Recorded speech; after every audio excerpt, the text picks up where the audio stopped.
Who is Mark Carney adding to his team? He's adding a swindly rat from his past. That's who. A guy who was fired from the CBC of all places. We got Carney appointing other people. More chaos in Canada. Let's jump into this. We got this one here from Canada Proud. It says Mark Carney has hired former BlackRock manager Mark Wiseman, the co-founder of the Century Initiative, as an advisor. The Century Initiative is a lobbying group that aims to use mass immigration to increase Canada's population to 100 million. This is Justin Trudeau's plan. Clearly, Mark Carney's plan. Now, the question is, what investments does Justin Trudeau and Mark Carney have related to real estate that's making them so rich? Because they know full well jacking the immigration this badly will jack up the housing prices. Was this whole thing just a scam to get rich and screw over Canadians? And not only Canadians, but the newcomers coming in, they get screwed over too, because they're okay for the first year that they're getting free money from the Canadian government, from us, the taxpayers. But after that, they're screwed. They're going to be in poverty if they haven't secured a lucrative job in that 1 year that they've been here. So it screws all of us. We got Melissa posting this one. Team Carney providing $2.55 billion so that Toronto can build rental homes. You own nothing and the government will be your landlord. This is not going to fix the housing crisis. You have to crack down on immigration, stop bringing in people, start building homes,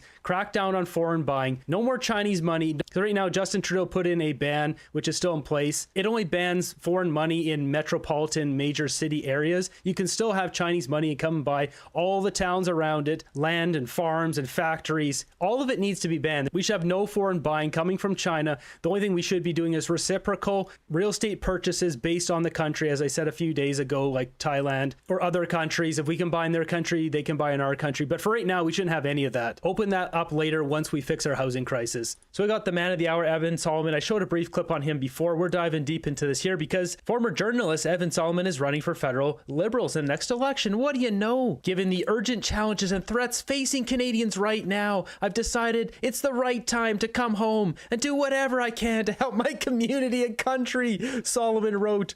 Yeah, no thanks. Go be a garbage man and take yourself out. That's no shade to garbage men. That's a hard job and a job that's necessary in society, and they work hard. Says Sullivan recently worked for the Eurasia Group. That's right. He worked with Mark Carney's wife at that Net Zero Eurasia Group as the publisher for G0 Media, a position he started in the fall of 2022. He's also recently a special correspondent on CTV, but resigned from that role prior to Mark Carney being elected as leader. Previously, Solomon worked at Bell Media as the host of Ottawa Now, etc., one of these media guys. In June 15, he was let go from CBC after the Toronto Star reported they allegedly took commissions for brokering art sales involving people who also dealt with him as a journalist. So he would interview people and then broker art deals with them and take a commission, and made something like $300,000 doing that. Says Solomon denied any wrongdoing, saying in a statement at the time that he did not view the art business as a conflict with my political journalism. No.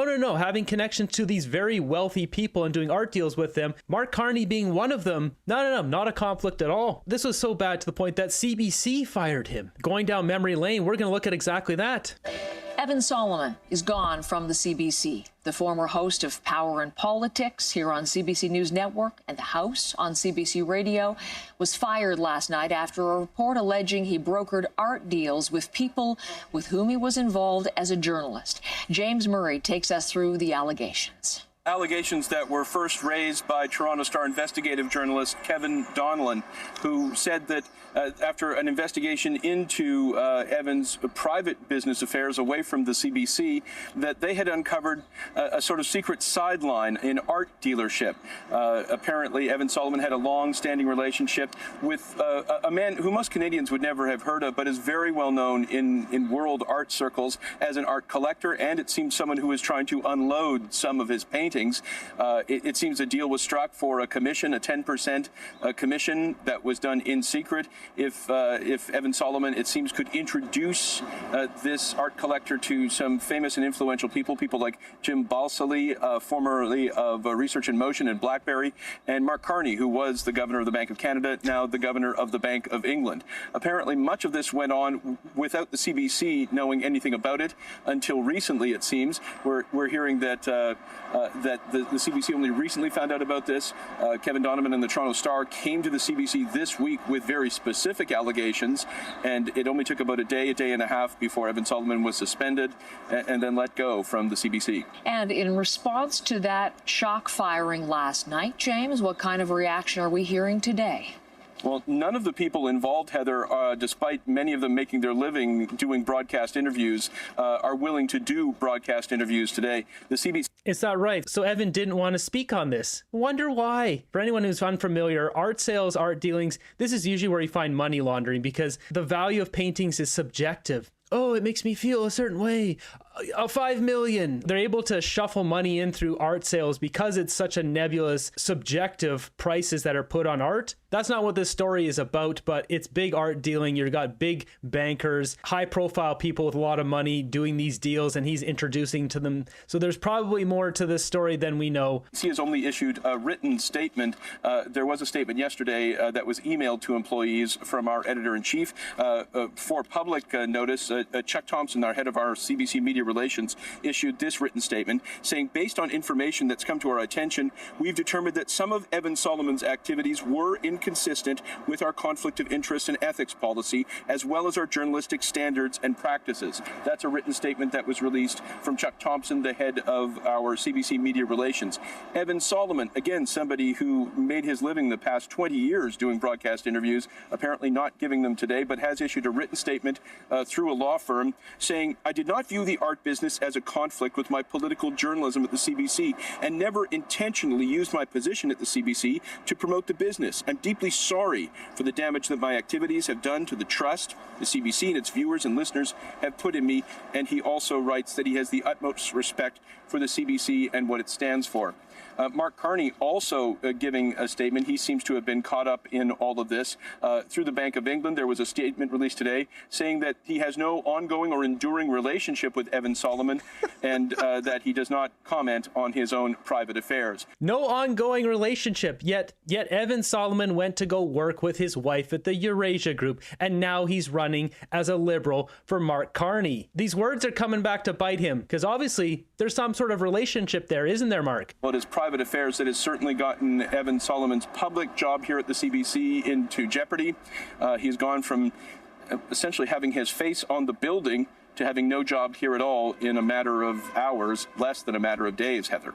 Didn't seem to affect him that much. He went on to the Eurasia Group. So we got more ties here. Jumping back to this article, I showed this probably a few days ago regarding Mark Carney art sales. So this one here, Justin Trudeau replacement. Canadian Liberal leader Mark Carney's deep ties to U.S. Democrat bigwigs exposed. So there's a lot of stuff going on right now between, you got George Soros being exposed to funding so many people on the Democrats. He is funding all this stuff on America, the Clinton Foundation. And we've got right here John Podesta, who's a big time art dealer. So it says here in particular, Carney is linked to John Podesta, appointed the controversial custodian of $375 billion Democrat slush fund by ex-President Joe Biden. The link between Podesta and Carney, the new Liberal leader, has controversially been pictured alongside the Joffrey Eggstein and these people here. Comes via Gerald Butts. Gerald Butts is the connection a lot of time introducing a lot of these people. It says a former political advisor to Justin Trudeau. There's all these sort of links. I just wanted to point out this link here, Mark Carney to John Podesta, the big-time art dealer, who's also connected directly to George Soros. So it's interesting that we have this connection now, Mark Carney going to Evan Solomon. I would have loved it if somebody asked Mark Carney about this event. What art did he buy? How much did he pay? Just put him on the spot with that, because he'd probably be pretty shocked to get that question. If we go back to this clip here that Vesper posted. The host of Power and Politics and the House was taken off the air Monday after CBC managers became aware of information in this Toronto Star report. It alleges Solomon partnered with art collector Bruce Bailey and used his journalistic contacts to broker art deals with prominent people like former Bank of Canada Governor Mark Carney, who appeared on his show, and former BlackBerry co-CEO Jim Balsillie, with whom he interacted as a journalist. The report claims Solomon collected a 10% commission on sales he helped arrange and was paid hundreds of thousands of dollars over 2 years. This dirty dog.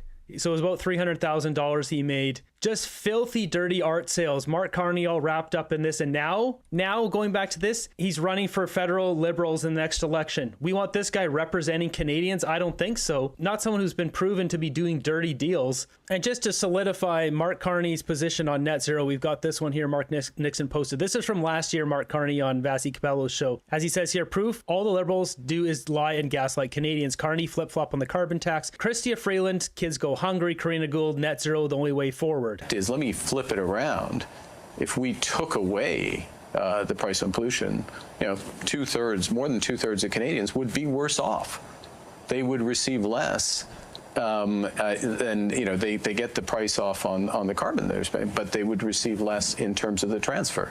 And I think very few people understand that. It is not apparent that the leader of the opposition even understands that, or certainly his rhetoric is totally inconsistent with that. I would also like to ask Canada's 1%. In fact, Canada's 0.13% to consider this. What kind of a Canada do you want to live in? Do you want to live in a country where kids go to school hungry? She's so awful. They're all so awful. Do you want to live in a country where a teenage girl gets pregnant just because she doesn't have the money to buy birth control? I think what it comes down to at the end of the day is what are the alternatives that are being positioned in order to actually bring those greenhouse gas emissions down, and in order to actually make sure that we are building an economy of the 21st century that is either low or no carbon, and is creating those good green jobs, and is making sure that we have a planet for our kids and grandkids to grow into. It's funny because she was one of those Trudeau bootlickers through and through the entire way through, and she didn't get a cabinet position in Mark Carney's cabinet. She got tossed out with the trash. Liberals flip-flop again. Carney's carbon tax U-turns proves it. Yeah, exactly. Vassie's face, she was looking like, I'm not buying a single thing that Carney's saying there. You look so full of BS. Look. Next up, I thought this was interesting because somebody labeled all these people. So we already knew that Mark Carney and Mark Carney's wife here, Diana Carney, as well as this lady here that was the associate girlfriend of Joffrey Eggstein. But this guy, I didn't know who this guy is. Philip Michael Hildenbrand, a Swiss banker who's become a vice chairman of BlackRock since 2012. Mark Carney definitely hanging around with the global elitists. Next up, we got Andrew Haynes posting this. Alberta will separate if Carney Liberals are elected, is my prediction. Then Canada will be bankrupt. End of story. I think this is a possibility. I think there's a greater possibility that there would be a mass exodus, especially if Trump pulls the ultimate Trump card. I've mentioned this. If he pulls that Trump card and says, you know what? We will allow any Canadian to come down here super easy. Especially if he makes it like contingent that you have to be a welder, a mechanic, a construction worker, a scientist, etc. Workers that are going to build the GDP. You'll just see the greatest brain drain from Canada, and our country will completely collapse. Then Liberal voters will be looking around going, what happened? Well, I thought the net zero was going to save us. I thought the banker knew what he was doing. Will they learn their lesson though? I don't know. There seems to be a lot of Canadians that don't have deductive reasoning skills. They can't just filter through common sense. Well, if government steals money from citizens for 10 years, maybe we don't re-elect them. We got a clip here of Pierre Poilievre from a rally the other day. Mark Nixon posting this one. Canada should be rich. We have all these resources. We should be rich. We have the second biggest land mass, the third biggest proven oil reserves, the sixth biggest lithium reserves, the biggest uranium and potash reserves, the biggest oceanic coastline of any country in the world, 154 million acres of farmland. We have the abundance of energy that can power these massive data centers, and we have the cold weather to cool them. We have 41 million highly educated, hardworking people ready to get the job done. So why aren't we the richest country in the world? Why have we lost $500 billion to the Americans and had the worst economic growth of all our competitors over the last 10 years? Why has our per capita GDP gone up so slow? In fact, the American per capita GDP has gone up 40 times faster than Canada's over the last decade. Well, that is the lost Liberal decade of blocking, taxing, and driving away business. A decade during which the Liberals were in power and Mark Carney was, for half of that time, the economic advisor to Justin Trudeau. The lost decade, we have all lost because of it. Can't tell you how many people I've come across that have no hope and have given up. They don't see a future at all. I see a lot of people like that. I get a lot of emails from people like that. A lot of people, especially with the polling numbers and stuff right now, a lot of people are losing hope. We all have to get out and vote. That is the one thing we got to do. We all have to go vote. Check out this video coming from America. So they're deporting a bunch of people. This one here, it says they're deporting Venezuelan gang members to El Salvador. The United States is paying El Salvador $6 million to detain and house 300 Venezuelan gangs in the country's infamous prison system.